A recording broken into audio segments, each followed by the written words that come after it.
I turned 50, I really wanted to make sure that I took care of myself, or better care of myself.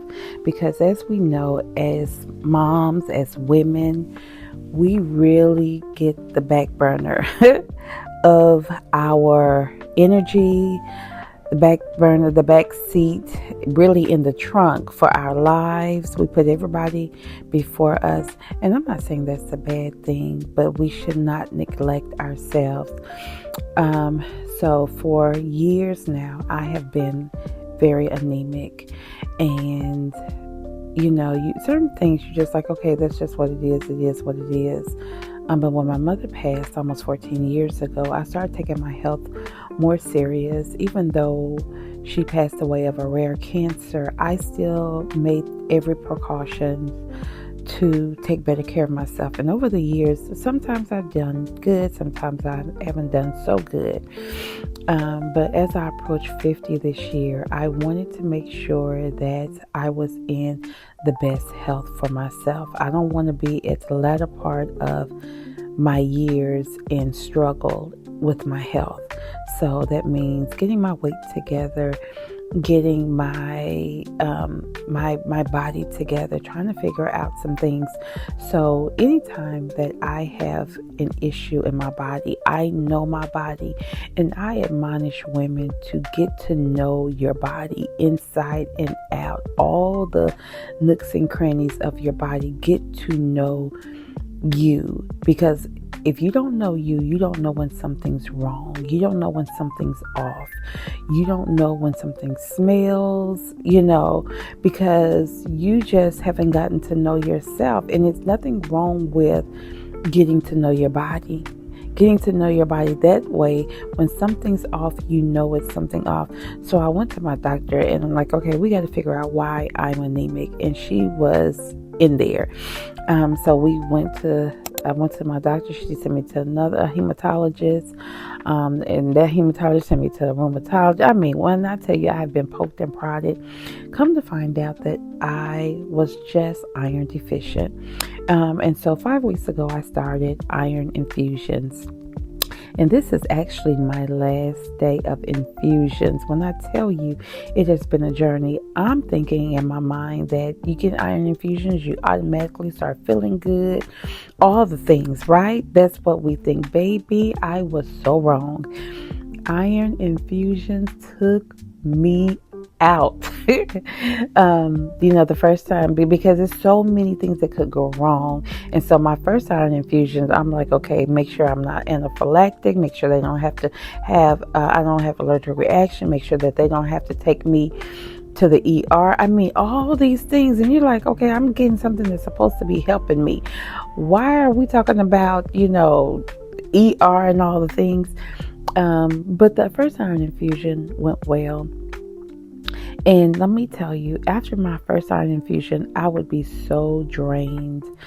I'm telling you, drained for the first 2 days. And then the second infusion, I would go every Friday. And the second infusion, the same thing. I started getting iron in my body. And then my cycle came 2 weeks early. So you had to combat that. Then I had a sinus infection. I had to combat that. All the while dealing with iron infusions. And I'm trying to figure out, why aren't you so drained? And because the iron that they're giving you is going into your bone marrow, which your body is working overtime to create red blood cells. Did I know that? No. Did I find it out? Yes. So those first 2 days after iron infusions, I would be so drained. And because I wasn't feeling like myself, I knew I had to do something. So iron infusions wasn't bad. I would always pray before I went, pray before I got in there. It was funny because before I come, they see my name on the chart. They was like, okay, Miss Prayer Warrior coming in here, because my veins are so deep that sometimes it would be a struggle just to get, draw blood, give the the infusion. So I just pray. I would drink a lot of water before I go. Make sure I'm fully hydrated. Make sure you have something on your stomach. You try to combat anything that could possibly make you sick, any of that. So make sure I had food on my stomach. Make sure I drank orange juice. Also, you have to stay very hydrated before and after. So I would make sure that I would fill my 30-ounce Stanley up on the way there, and I would drink. The bad thing about that, I'm going to run to the bathroom the whole entire time. When I tell you, I would get there, I'd have to use the restroom. When I get back in the back, I would have to use the restroom. During the procedure, I would have to use the restroom. After the procedure, I would have to use the restroom. I got so tired of myself going to the bathroom, but they knew me. But one thing I did, I prayed before I went in. I always prayed. I said, Lord, let them have no problems with the needle. Let them have no problems finding me my vein. Let no problems with the flow in the name of Jesus. And I would tell them, you're going to get it. You're going to get it on the first stick. And what would they do? Get it on the first stick. No problems, no issues. They say, oh, you know God. Yes, I know him for real. But it was something, it was different for me. Not only the iron infusions, but you are in the same place where people have chemotherapy. So every chair that I sat in during those weeks, I would pray for the people that were coming after me, that were having chemo, that were going to be having chemo, that God would strengthen them, that he would heal them, that he would deliver them, because we never know what people are going through. We look at on the outside looking in, and we think people have it all together, not knowing what they're fighting back. Even though I wasn't having chemo, but the iron infusions were wiping me out. Being anemic was wiping me out because I did not feel like myself. I did not have the energy to hardly do anything. I would have energy to work and to do that. I love making content, but I didn't have the energy to do it. So when I had that energy, I would do what I could. But I love showing up for myself. So this was a way of me showing up for myself, having these infusions, getting the rest that I need, but really, really taking care of my body. And I would admonish you, if you if you haven't been, it doesn't matter what age you are, make sure that you take care of your body. Make sure that you are your best self, and make sure that you're in tune with your body, so that when something's off, you know that it's off. When something is not right, you know that it's not right. And so I always make sure that I'm comfortable. They always make sure they give you a pillow and all the things, a warm blanket, snacks. I mean, when I tell you they treat you so good. But I was so glad that I made it to the end of these iron infusions. And to celebrate, we did what? We let the top down on the car. We let the sun beat down. The weather was nice. The weather was perfect on our last day of infusion. It was like God was smiling down. So we let the top down. We wanted to relax, and we wanted to take in the sun. Take in it, and that's exactly what we did. When I tell you, this was the most amazing day. I had no issues with the infusion today. It went smooth. It went perfect. And let me tell you, guess what? I only went to the restroom one time. I didn't have to go. I went before I sat in the chair, and I did not have to go again until I ended. Usually I may have to go 2 or 3 times during, but I did not. I was like, thank you, Lord. Thank you, Lord. I made sure my hair was secure. If you know, you know. And I enjoyed this weather. I enjoyed having my sunroof down and just relaxing, listening to the music and enjoying this last day. I tell you, it's nothing like accomplishing something. It's nothing like getting back to yourself. It's nothing like feeling normal again and being able to do all the things.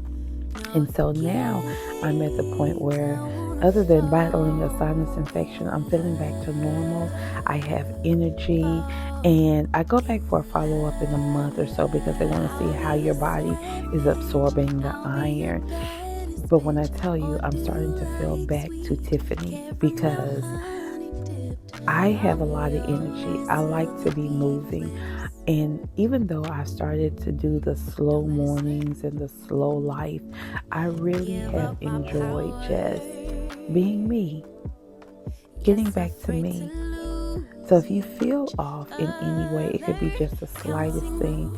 Try to figure out what's going on, even if it's just taking a rest, even if it's just slowing down, doing slow mornings, slow nights, taking a walk, getting more exercise in, getting more sleep in, eating right, changing your eating. It's okay.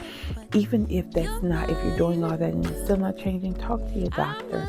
Make sure you know what's going on, because it's easier to get a handle of things when it starts versus trying to figure out when this took place, what happened, what changed.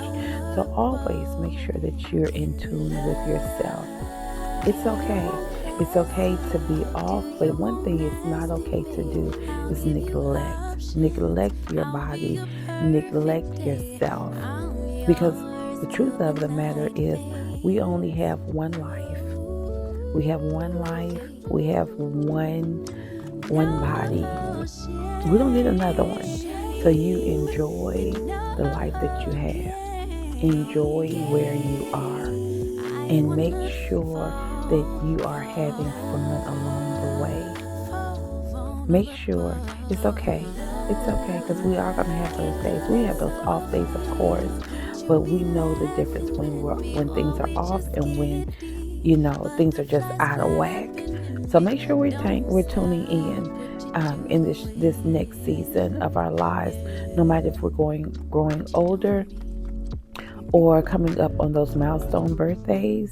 Make sure that you're taking care of yourself, because the Bible says that your ladder will be greater. And we do want our ladder to be greater. And in order for us to do that, we have to enjoy where we are. So we ended the infusion. We're back at home, and it was a great day. So I thank you for spending the morning with me. If you have any questions, please leave them below. Make sure that you're following me under all social platforms, Naturally Chic. And until the next video, you all take care and be blessed.